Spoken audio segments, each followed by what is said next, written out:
Olá, pessoal. Então, vamos falar sobre o sistema nervoso. Eu sou Caroline Calcin e eu vou trazer esse assunto hoje para vocês.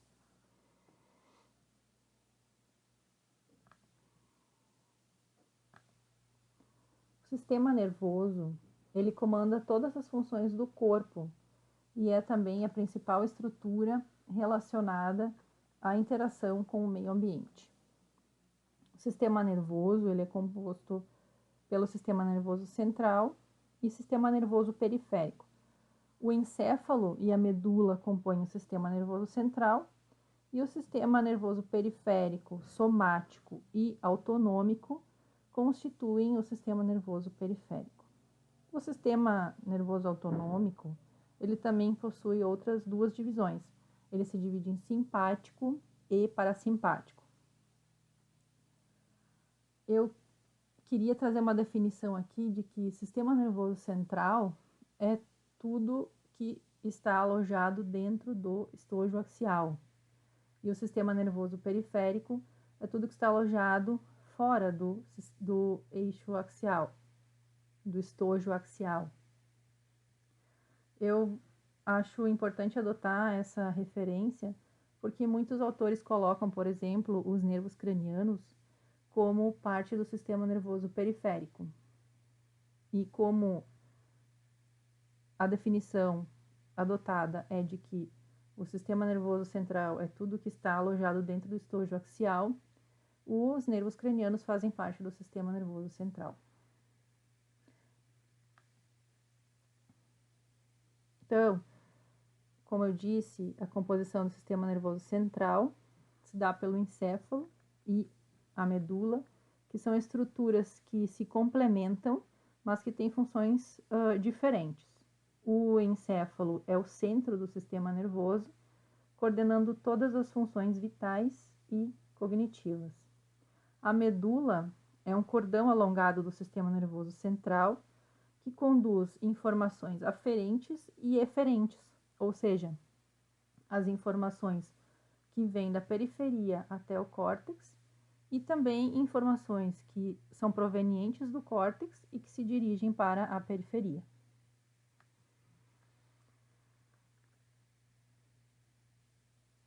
Então, o encéfalo ele também é composto, tem as suas subdivisões, né? Ali em verde nós temos o bulbo, em amarelo, número 6, a ponte, número 5, mesencéfalo. Atrás dessas estruturas, número 8, o cerebelo, número 3, o diencéfalo e número 2, o telencéfalo.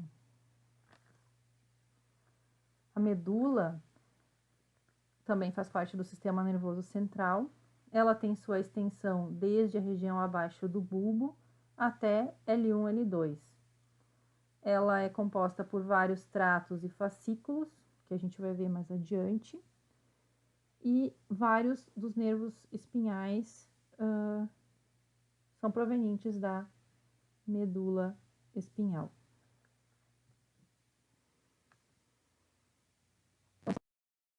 O periférico. O sistema nervoso periférico é composto por nervos e gânglios. Nervos são estruturas anatômicas, são prolongamentos de múltiplos axônios, responsáveis por conduzir os impulsos elétricos. Nós temos 31 pares de nervos espinhais, que se formam a partir da medula. 8 nervos cervicais, 12 torácicos, 5 lombares, 5 sacrais e 1 coxígeo. Também faz parte do sistema nervoso periférico os gânglios, né, que são aglomerados de corpos de neurônios que estão fora do sistema nervoso central.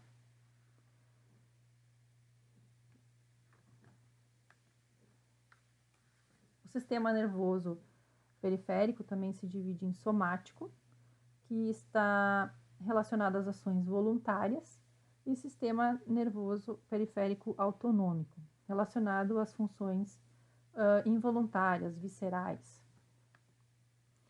O sistema nervoso autonômico, ele também se subdivide em simpático e parasimpático.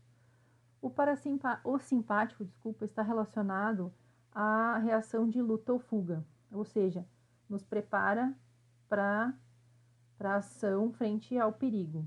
Então, principalmente, ele relaxa os brônquios,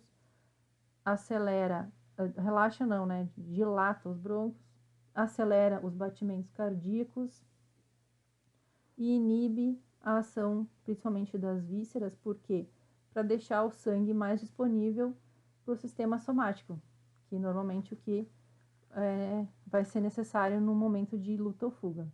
E o sistema nervoso parasimpático está mais relacionado com rest and digest, ou seja, a digestão e o descanso.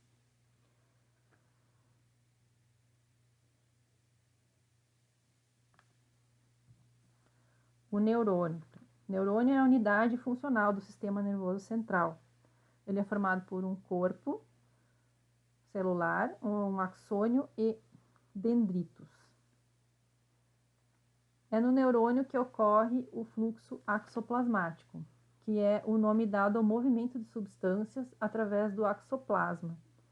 Este fluxo pode ser anterógrado, que é no sentido do corpo, ou retrógrado, no sentido inverso, sentido da terminação nervosa. Queria também chamar atenção para outras estruturas importantes do neurônio, como, por exemplo, a bainha de mielina, que é formada por células não neuronais, ou seja, células que não fazem a sinapse, células de Schwann, né? E essas células envolvem o axônio. Também o nó de Ranvier, que são indentações da bainha de mielina, que correspondem à área descoberta do axônio entre duas células de Schwann. Então, o estímulo passa pelo axônio e nos nódulos de Ranvier ele se propaga de pulo em pulo. Os estímulos que passam pelo neurônio são transmitidos através de sinais elétricos e químicos, que são as sinapses. Nós temos vários tipos de neurônio. Neurônios unipolares, com uma única raiz que se divide em axônio e dendrito.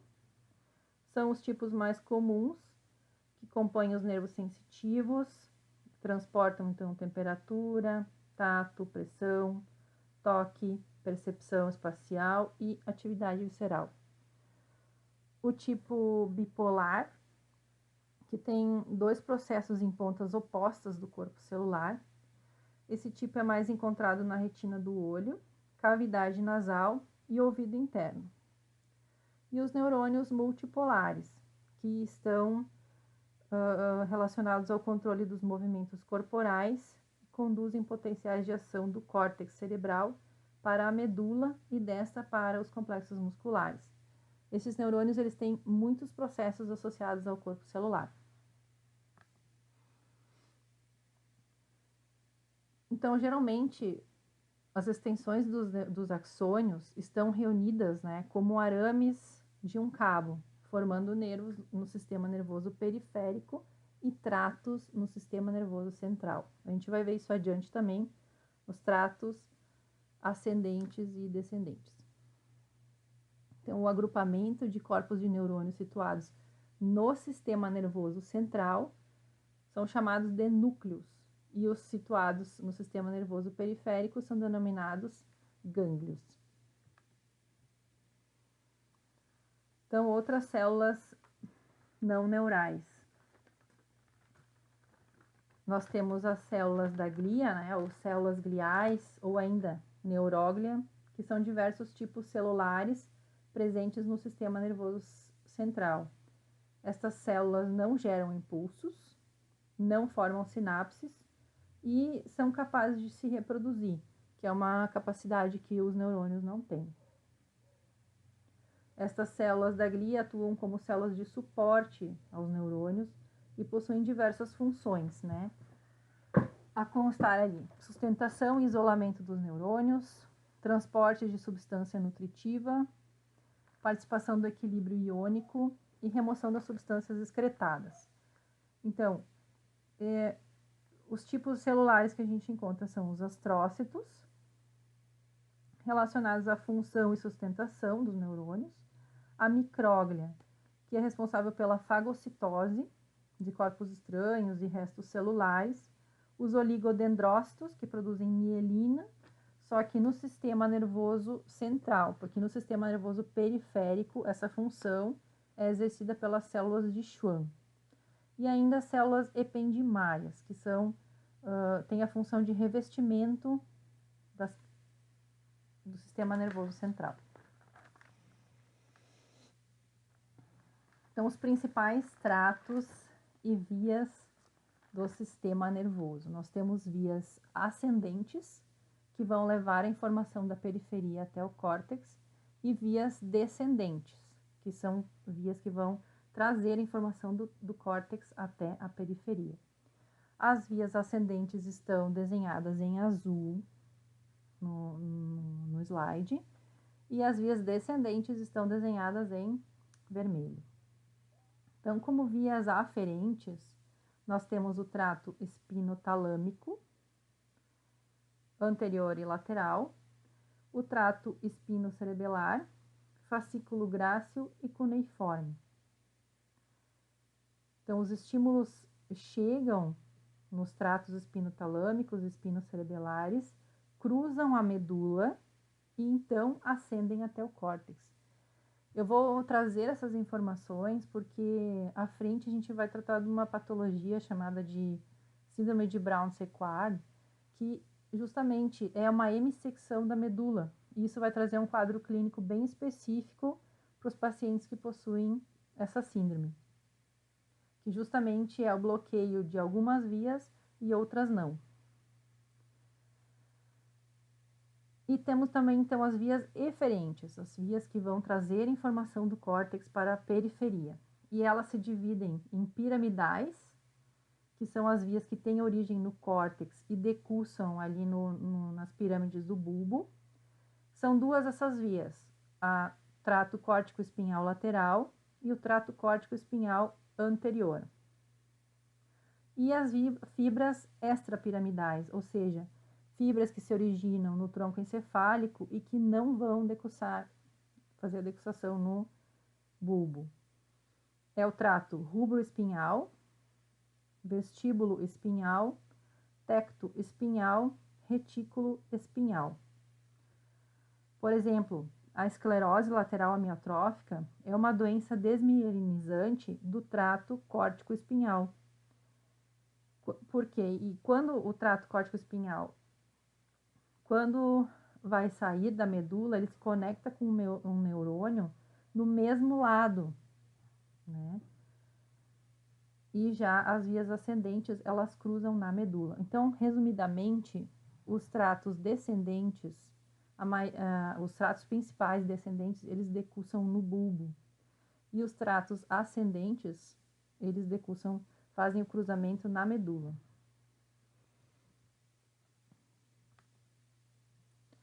Então, aqui nós temos a via aferente. O estímulo vem da pele, faz a conexão com o neurônio, interneurônio na substância gelatinosa, atravessa a medula e vai para o trato ascendente, tá?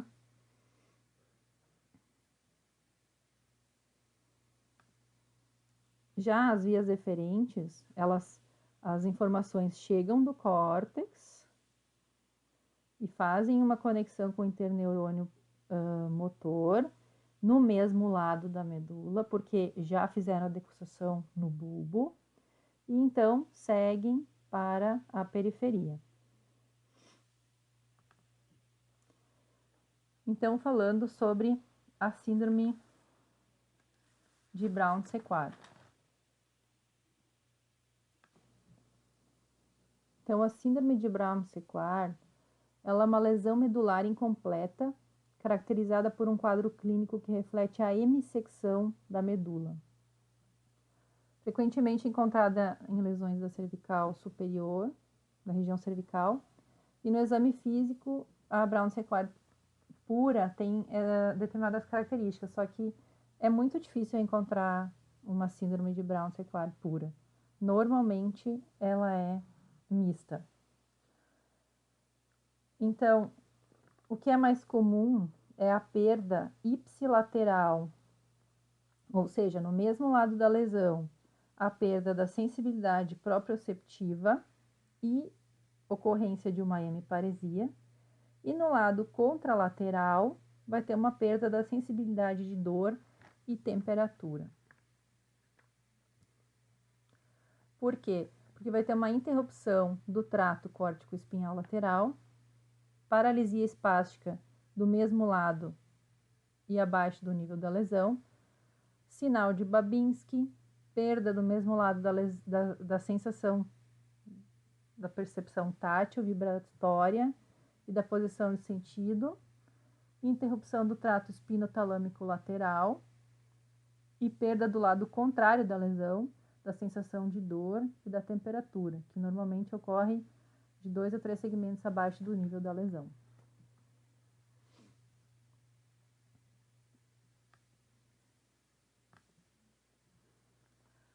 A agenesia do corpo caloso. Então, a agenesia do corpo caloso, ela remete à falta do corpo caloso, mas o termo mais utilizado é a disgenesia do corpo caloso, que se refere a uma má formação desta estrutura na origem embriogênica do telencéfalo. Então, ela pode ser também classificada em 3 tipos. Tipo 1, quando ocorre a agenesia total do corpo caloso. Tipo 2 é uma agenesia parcial. E a agenesia tipo 3 é apenas uma hipoplasia dessa estrutura. Com relação aos sinais e sintomas, há pacientes assintomáticos durante toda a vida. E caso ocorra o surgimento de sintomas, podem variar desde uma epilepsia até atraso no desenvolvimento neuropsicomotor. Eu atendo uma paciente que tem agenesia do corpo caloso e agenesia completa do cerebelo. É uma paciente que tem instituição da motricidade ampla, mas a motricidade fina e algumas questões leves do equilíbrio, assim, de vez em quando se desequilibra e cai. Mas é uma paciente que deambula, é uma paciente que consegue desenvolver as suas funções cotidianas de forma satisfatória. A seringomielia. Seringomielia é a formação de uma cavidade líquida dentro da medula espinhal. O líquor, normalmente deve estar passando por fora da medula, entre as meninges. Mas, neste caso, ocorre a formação dentro da medula. Geralmente acontece na medula cervical e torácica alta. É muito associado à formação de Chiari, mas também pode acontecer por tumores, infecções ou após trauma. Os principais sintomas encontrados na seringomielia são dor na coluna e déficits neurológicos, mais especificamente déficit de sensibilidade térmica e tátil e perda de força dos membros superiores ou inferiores, dependendo da localização da seringomielia. O tratamento é restabelecer o fluxo licórico, seja pela desobstrução, caso é uma obstrução por tumor, por exemplo, ou pela drenagem.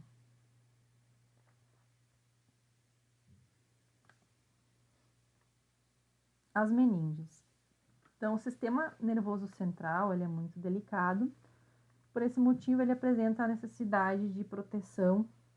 Nós temos 4 estruturas que protegem o sistema nervoso central: o crânio, as meninges, o líquor e a barreira hematocefálica.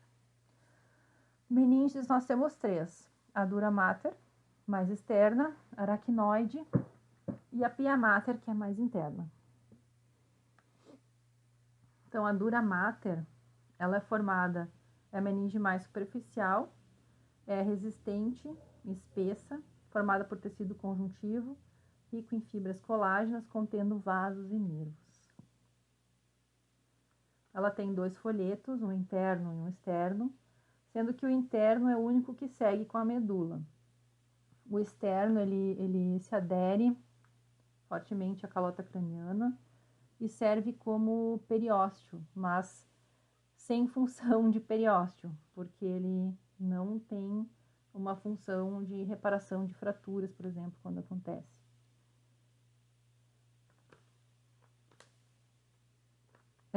A dura mater, ao contrário das outras meninges, é ricamente inervada. E como o encéfalo não possui terminações nervosas sensitivas, quase toda a sensibilidade intracraniana se localiza na dura mater, responsável, então, pela maioria das dores de cabeça. A aracnoide é uma membrana muito delicada, justaposta à dura mater, que se separa por um espaço virtual, um espaço subdural, e contém pequena quantidade de líquido nesse espaço, necessária à lubrificação das superfícies de contato com essas duas membranas. A aracnoide separa-se da pia mater, já a meninge mais interna, pelo espaço subaracnoide, que contém o líquido, né, cérebro espinhal, que é o líquor. Considera-se também como pertencendo à aracnoide as delicadas trabéculas que atravessam o espaço para se ligar à pia mater, que são denominadas trabéculas aracnoides. Elas são assim denominadas, né, porque essas trabéculas lembram uma teia de aranha.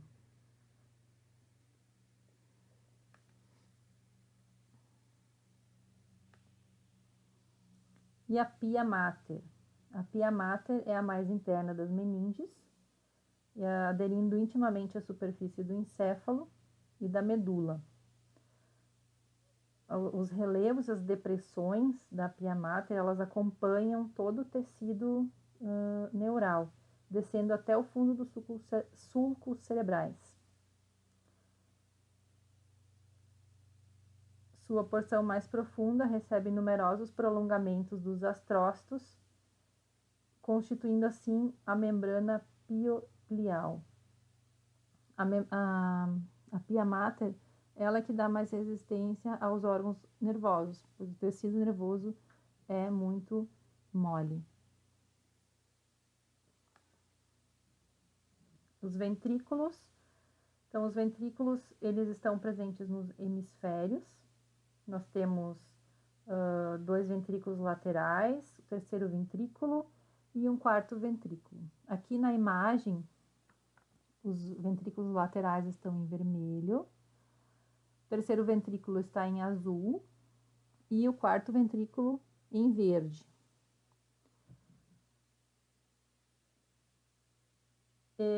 Nos ventrículos estão localizados o plexo corioide, que ele secreta o líquor.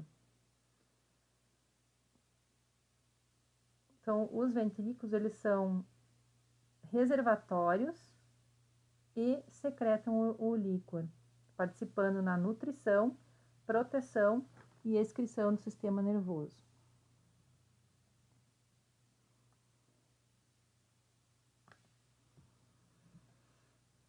O líquor é um fluido aquoso incolor que ocupa o espaço subaracnoide e as cavidades ventriculares.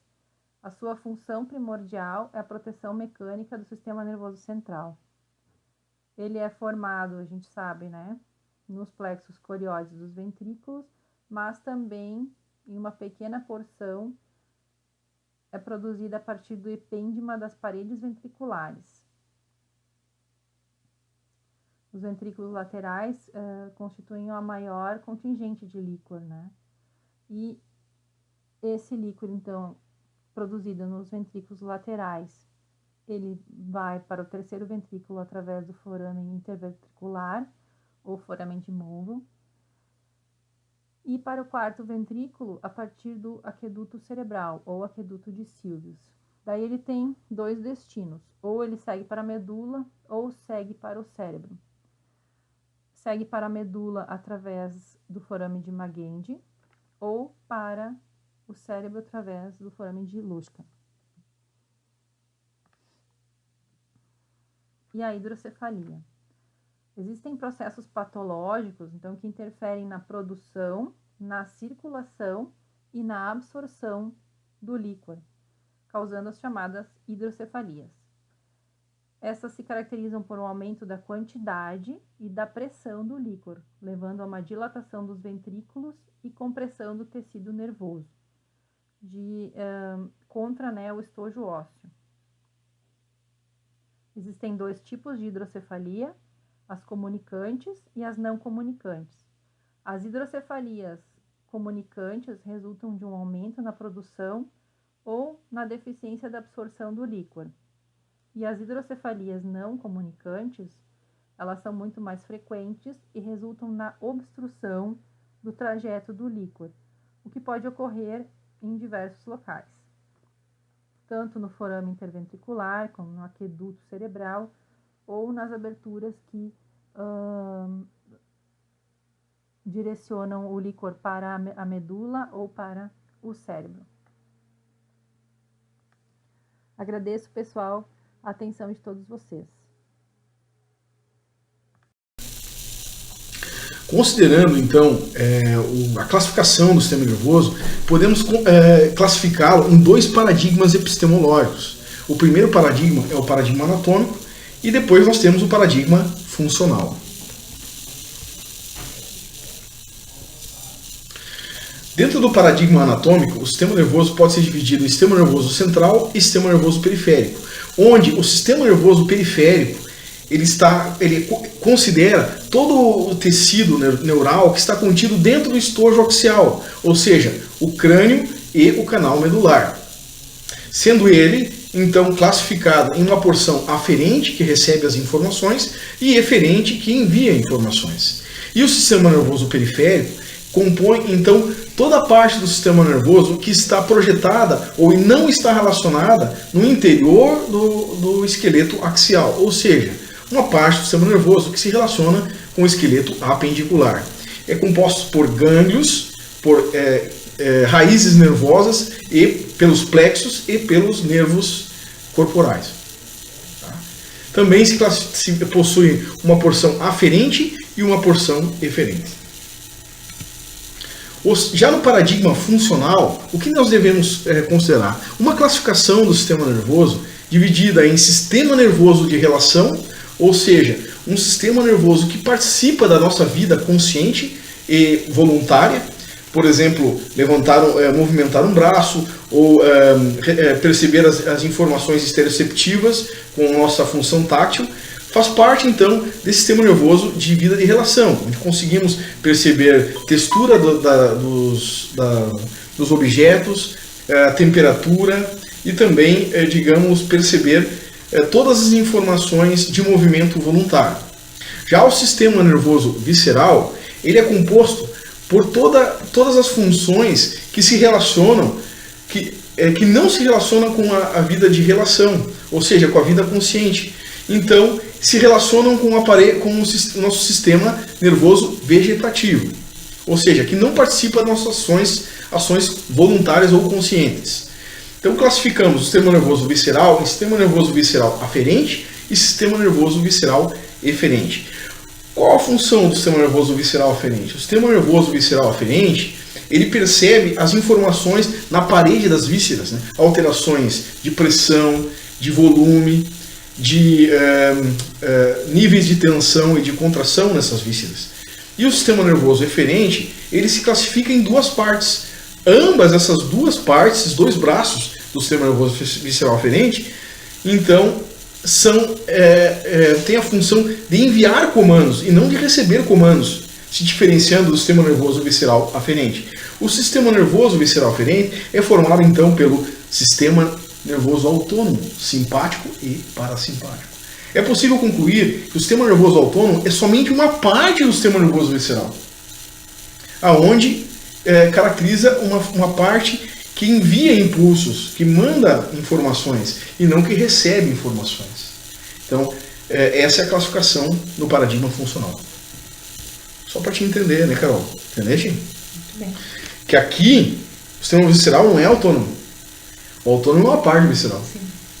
Quando eu falo, um exemplo que você pode colocar, quando eu falo de gloma órtico e corpúsculo carotídeo, que percebem alterações de pressão, de tensão, vários receptores. Eu falo do sistema nervoso visceral aferente. Quando eu falo dos receptores, sim, isso é importante comentar. Quando eu falo de receptores na parede do intestino, né, receptores na parede da bexiga, eu falo do sistema nervoso visceral aferente, que numa situação extrema, eles vão passar informação sobre a tensão na víscera, evitando que haja, por exemplo, digamos, uma lesão por excesso de acúmulo. Né? Então, o tecido ele também tem uma tolerância para o acúmulo das substâncias que aquela víscera, aquele órgão armazena, provocando até mesmo dor. Certo? Acho que você entendeu. A quiropraxia inovou em 1906 com a primeira obra escrita, que foi o divisor de águas entre a quiropraxia e a osteopatia, determinando o princípio fundamental da quiropraxia e a supremacia do sistema nervoso sobre a lei da artéria. A compreensão do sistema nervoso, particularmente do sistema nervoso autônomo, tem uma função fundamental na prática clínica de quiropraxia, de forma objetiva, direta e com o máximo de bases em evidências. Buscamos compreender e aprimorar a prática clínica do SNA através de várias técnicas quiropráxicas, como Thompson, Gonstead, Logan Basic e principalmente SOT e quiropraxia somato-visceral. É muito importante compreender que o sistema nervoso não divide-se em partes. Trata-se de um uníssono, um tecido contínuo. Somos nós, pesquisadores e clínicos, que o dividimos para entender melhor a sua epistemologia. Não é apropriado considerar que o sistema nervoso autônomo seja considerado uma subdivisão do sistema nervoso periférico. Nós devemos classificá-lo em outros paradigmas para poder melhor compreendê-lo. Temos ainda os estudos sobre o sistema nervoso entérico, que é uma rede neuronal interligada ao sistema digestivo, trato gastrointestinal, pâncreas e vesícula. É formado pelo plexo de Auerbach ou sistema mioentérico, relacionado mais à parte muscular do intestino, e também o sistema submucoso, que é conhecido como plexo de Meissner. O sistema nervoso entérico de Meissner e de Auerbach perfazem o cérebro do nosso intestino. Eles podem funcionar de maneira totalmente independente, mas também podem receber influências tanto simpática quanto parasimpática. Melhore ainda mais o seu resultado em quiropraxia.